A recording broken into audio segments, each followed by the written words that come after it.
But I did eavesdrop on a conversation, and a person, an African, not a Nigerian, was talking about somebody who had said there are no skyscrapers in major African cities. And this person got very upset and said, there's skyscrapers in Nairobi and in Lagos. And I remember listening to that and thinking, the problem with this is that somehow this African had accepted that skyscrapers should be the basis on which to measure development. We need stories so that we can resist the trap of allowing our aspirations as Africans to be shaped by others. I'm not advocating a defensiveness, but rather a proactiveness. Because even the idea of a nation is also about stories. A nation is not geography. A nation is psychology. A nation is really about shared beliefs. A nation without a strong sense of itself cannot thrive.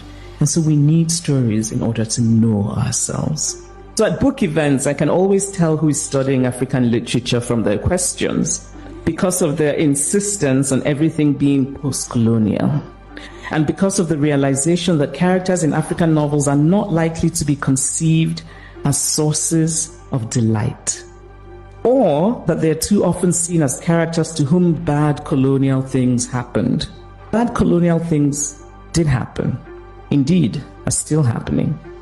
And yet, I long for my characters to be seen, as Toni Morrison said of her characters, as characters who are unavailable to pity.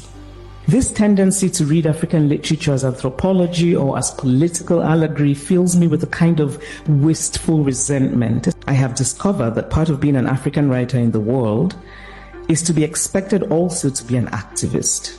I've often been told, of course, you must write about the political situation in your country. Someone said to me not long ago, why haven't you written about Congo?